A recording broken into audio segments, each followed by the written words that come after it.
And by the way, if you are looking for external funding, you better explain to the investors what is your value proposition, because if you don't, I assure you they will ask. In today's episode, we explore the business model canvas, a revolutionary strategic management tool that has transformed the way entrepreneurs plan, assess, and refine their business models. Designed to offer a clear, concise framework, the business model canvas helps visualize, design, and pivot business strategies efficiently, enabling businesses to clearly outline how they create, deliver, and capture value. The Let's Get Entrepreneurial podcast is your ultimate launchpad for igniting ideas and skyrocketing your entrepreneurial dreams. Your two hosts will be Professor Gary Palin and serial entrepreneur Ryan Budden. Hello, Professor Palin. How are you today? Doing very well. How are you doing today? I couldn't do better. Thanks for asking. We've gotten together today to discuss something that you and I use really frequently in our day-to-day interactions, and that's the business model canvas. Absolutely. That's a key factor in putting together the structure of a business. And the reason I think we both like the business model canvas, it's laid out on one piece of paper.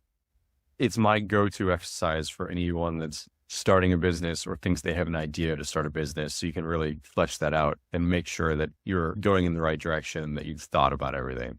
Before we jump really quickly into it, I just want to make sure we're giving credit where credit's due. We did not come up with the business model canvas. We just both found it as a really fantastic tool. Alexander Osterwalder, who was a professor, actually invented the business model canvas. So I want to make sure we give credit there. And if you're familiar with the business model canvas and want to take it a step further, a lot of people have made their own adaptations. A good one that I've used in the past is the lean startup version of it. But we're going to talk about the original OG business model canvas today.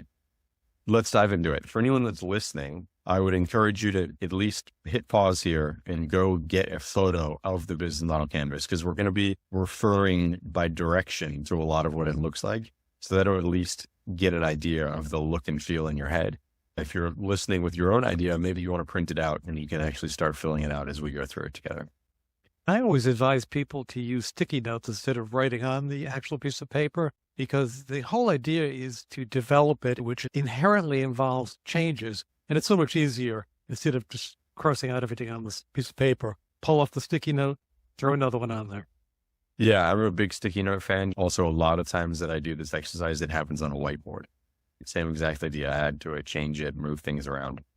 I like to attack it in clockwise fashion, starting all the way on the left-hand side with key partners, running it across the top, and then going down to revenue streams, and finally ending with cost structure.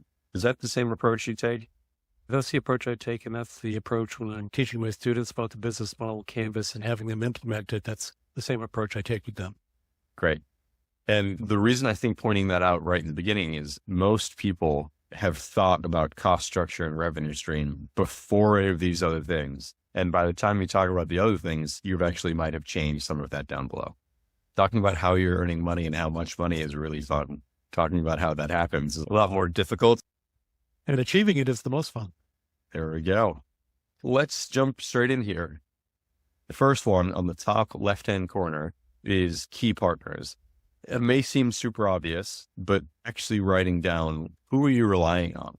What relationships are integral to the day-to-day operations or the growth of the operation? Who do you have to know immediately are really important with key partners? Yeah, a lot of the negotiations that you make up front are very important in the future directions that you move. For example, if there's a specific supplier you need to work with, you want to make sure you're on the same page. The terms are appropriate to what your level of your business is, what obstacles you have. Are there joint ventures you can ally with other ventures, other companies? There's all types of interactions. And you need to speak to them up front to make sure you're on the same page. You do. A really important thing that can come out of this often is, are there tons of suppliers for the widget that you need? And there you can go and price compete. Or is there one and you're going to really need to be deeply ingrained with them? That type of conversation can really help inform how you approach the situation, so you're not burning bridges when you are going to end up relying on somebody pretty heavily. And on the flip side of that, if there are many suppliers that you can choose from, that's usually a good thing. You have to be careful if there's only one supplier. That old expression, putting all your eggs in one basket, can be very dangerous, because say they go on strike. Say there's an issue that you're dealing with and there's an obstacle, or you might be a small vendor and they're capped. You're going to be last on their list. You want to have multiple sources of relationships with these type of suppliers. And it's also a really good indication that you might want to start thinking about vertical integration at that point. Are you able to produce that resource yourself? And partnerships are another application that you can determine up front, and that helps you make decisions as you move forward. The next one I go to is key activities. The key activities are what are the core parts of the business that you're going to need to maintain over time. Production could be an example of that. That could be absolutely a key factor. Other ventures, it's a non-entity. It doesn't matter. So you want to understand what specific activities that are critical to your success. And you want to avoid, especially at the beginning, avoid spreading your resources too thin on non-critical activities. This is a part where I really like to acknowledge that we live in the 21st century. And a key activity that everybody should be thinking about is their customer relationship. Gone are the days of manufacturing, just sending stuff direct to customer and being able to do that through a magazine. And you're sort of the faceless entity that produces this one part. Most successful companies, I say most because I'm hesitant to say all of successful companies, a key activity is how they're interacting with their customers. Within that, being that it is a digital age, the platform and network maintenance can be a key activity. Without a doubt. Up next, we've got key resources. Think of key resources like key partners, but it's the tangible things, the physical things that you're going to be dealing with on a day-to-day, week-to-week premises. What things do you have to be storing? What materials do you have to have? As well as what intellectual resources do you have? So whether that's copyrights or patents or just data that you're collecting to make decisions. And key resources, I look at as the essential assets to operate effectively. I'm glad you talked about the intellectual aspect. That's when my mind goes that people miss is the intellectual property side. But it also could be as simple as human resources. What human resources do you need? Capital can fall into your key resources. Another aspect when you look at key resources, you want to, again, the same thought is going to be intertwined throughout is what are the critical aspects of delivering your value proposition? What resources do you need? And that's where you want to make sure they're locked in. After you get done with key resources, I jump up to value propositions. And this is a really important section of the whole business model canvas. I'd like to think that's why it's one of the larger squares for you to write in. It's really important to nail down how you're differentiating and ensuring that you're providing value to your customers, because ultimately that's what's going to drive success. I think it's the most important, but I could argue that it might not be the most important, but if it's second, it's 1B. It's not number 2. If you're not adding value to your customers, you do not have a business. That's exactly right. And you've got to consistently be looking at that, because if at any time the value slips or somebody's offering the same value in a different way, you have to be aware of that so you can stay ahead of it. Customer feedback and market research are key to refining your value proposition. That's right. This is not a set it and forget it. And by the way, if you are looking for external funding, you better explain to the investors what is your value proposition, because if you don't, I assure you they will ask. Once you've nailed that down, we move on to customer relationships. And we've already referred to this a couple times, so I want to make sure we're defining this square really well for the people that are listening. Customer relationships, I like to think about as a financial perspective. How are you managing that specifically as from a business perspective? So it's not good enough to say, we're going to have a Facebook page, and that Facebook page, we're going to respond to questions. Do you have an internal employee that's managing that? Do you have a process in place that you're using to manage those types of activities? What is the customer expecting? Is it a personal assistance? Is it self-service? Is it totally automated? What is the market demanding from a customer relation perspective? Look at your competitors, or look at your excellent competitors, I'd say. Not the people that you think you're easily going to overcome, but somebody in a similar field or a tangential field that's doing it really, really well. How are they catering to the customers? To give an example of that, I haven't mentioned this to you yet, Ryan, but 2 days ago, we were looking at different platforms to use to record this podcast. And one of those that we tried, that night, I got an email from someone saying, I see you were online experimenting. Is there anything that I can help you with? and there's a major obstacle with us not using that platform. So I replied immediately. So I thought, wow, that's pretty impressive. They reached out and asked me. I thought that was a great customer relationship. But then it took 2 days for them to reply. And his reply was, I've created a ticket for tech support for you. And tech support sent me a link with their pre-written responses, of which none had to do with the problem we were having. So they went from, wow, this is amazing, to, wow, they dropped the ball. They pretty much suck. They're off the table. I'm not using them. And that's amazing. And that's the system and process, right? They clearly have a great system or process for the first interaction and not a great one for the subsequent interactions. So it's actually a really good example. After customer relationships, we move on to channels. Think about the streams of communication. How are you specifically engaging with customers? And I like to throw in any partners on this as well. So what is that email? Is it a Facebook group that you've created or a locals group just because we've just had an interest in locals? How are you doing that? Where are you going to have to manage these streams of communication? Business communication and how you're reaching your customer segments to deliver, again, that value proposition effectively is really the essence of the channels. I always like to throw another one in this that I think is, again, a very 21st century example. Most teams that I work on, and this may or may not be true for your business, are disparate teams. So not every single person is in the same room together 5 days a week. I always like to add in, how are you communicating internally? What system are you putting in place to make sure that things aren't slipping through the cracks? I just wrote an article that I posted on our locals community about the digital nomad entrepreneurs. Within that, part of what I wrote in the article is the various tools that companies are using to communicate. And I know from your end as a consultant, it's very frustrating because you're dealing with multiple tools because you're dealing with different companies.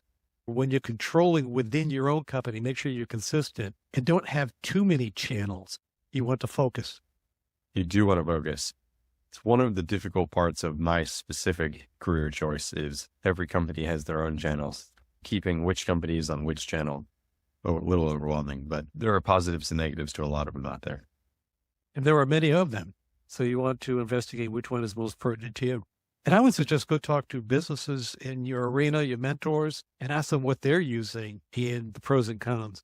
A lot of problems I see in startups relate to they started using a crappy system because it was free or near free when they first started, and their team outgrew whatever product that they were on for internal communication. And now they're having to make this transitional switch to something. Oftentimes it's better to bite the bullet. I'm not encouraging you to go out and spend a lot of money, but oftentimes it's better to think ahead of it.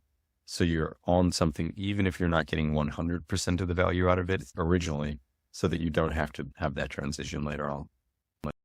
Ryan, before we continue, I'd like to address an important issue for the Let's Get Entrepreneurial podcast. Creating a quality podcast with valuable content is very time-consuming and has substantial costs to create and produce. To cover these costs, many podcasts use a paid subscription model. Others use a sponsorship model.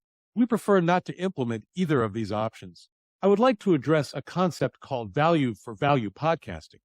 While we enjoy creating value for our listeners, providing insights that enhance their entrepreneurial success, it would mean the world to us if our audience would also give some value back to us to support our efforts.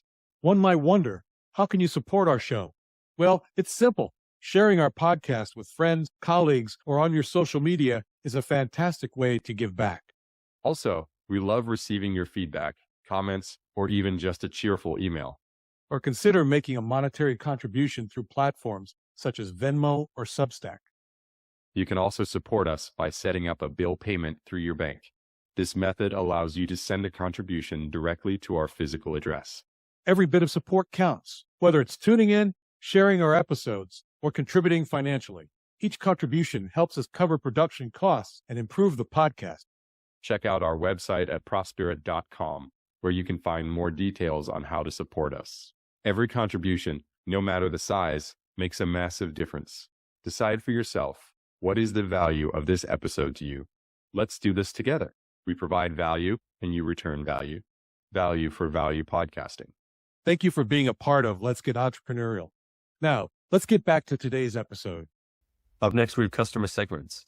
If you've never done this, customer segmentation is a really fun exercise. It's not only talking about, all right, we have these customers that are into animal products, right? We love dog products, but are they single women with a certain breed that likes these certain colors and is willing to spend this much amount of money on average per collar? I've totally made that up, but breaking down very specifically who these customers are.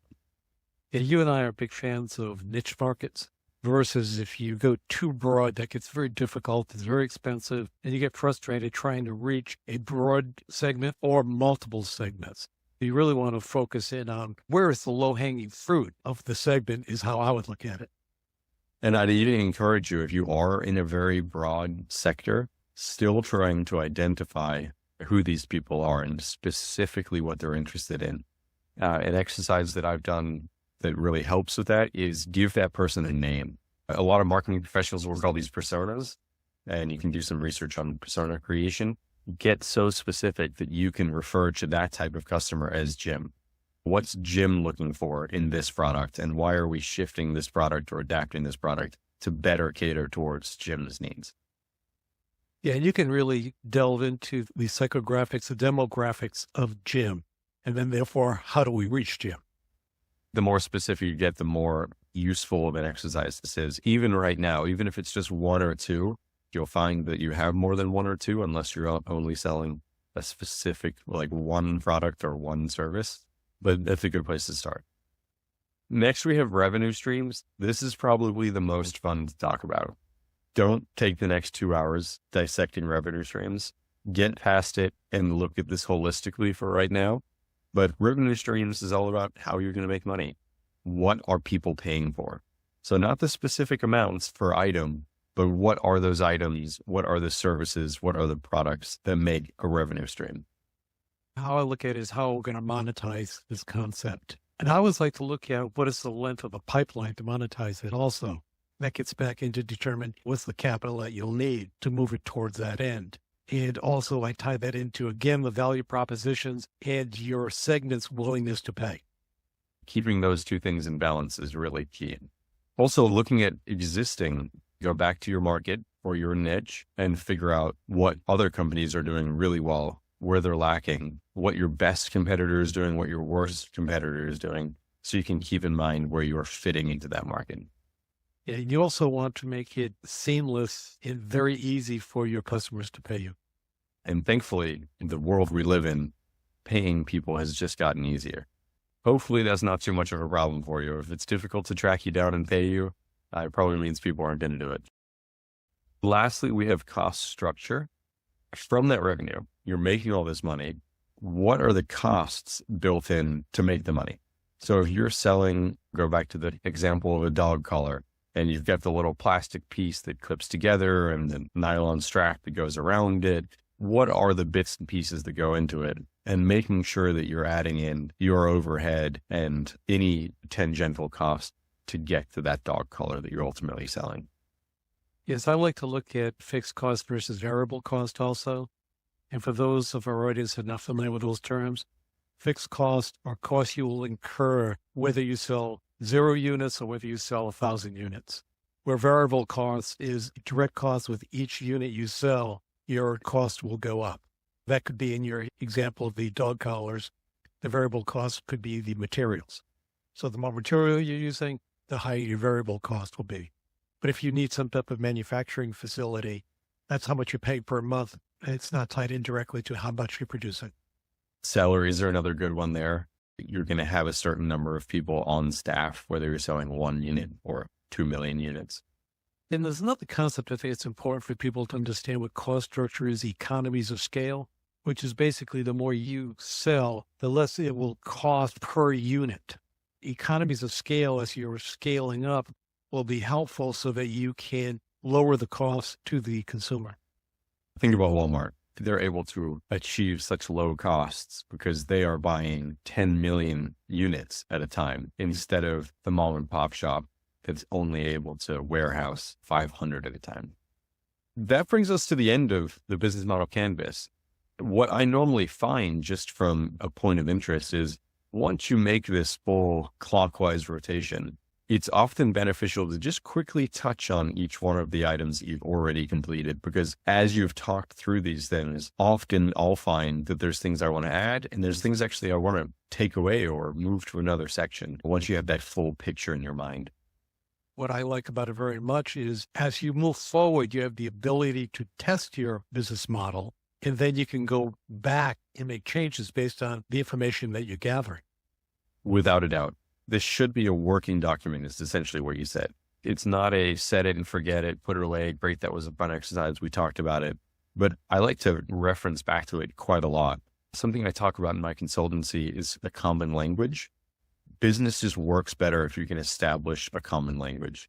I would encourage you to use the business model canvas to establish that common language.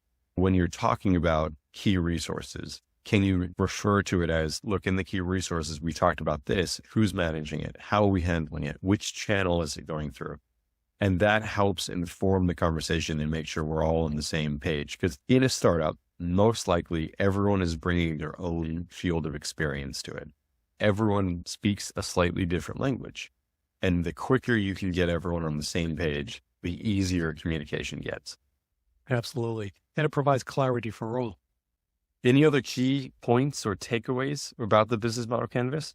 We touched on it with the flexibility and the ability to change, but you initially typically start with the business model canvas here in a room with the founders, and you go through it with your assumptions. Then you'll go out, you'll talk to customers, et cetera, make some changes.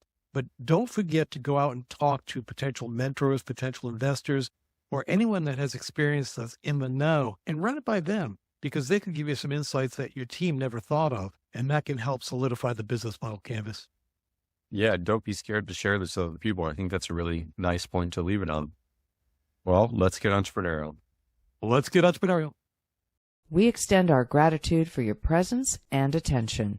Check out profspirit.com to discover resources and courses designed specifically for innovators like you. Stay on the cutting edge by following us on Spotify, Apple Podcast, YouTube, and other platforms as it is released. Until then, keep the entrepreneurial flame burning.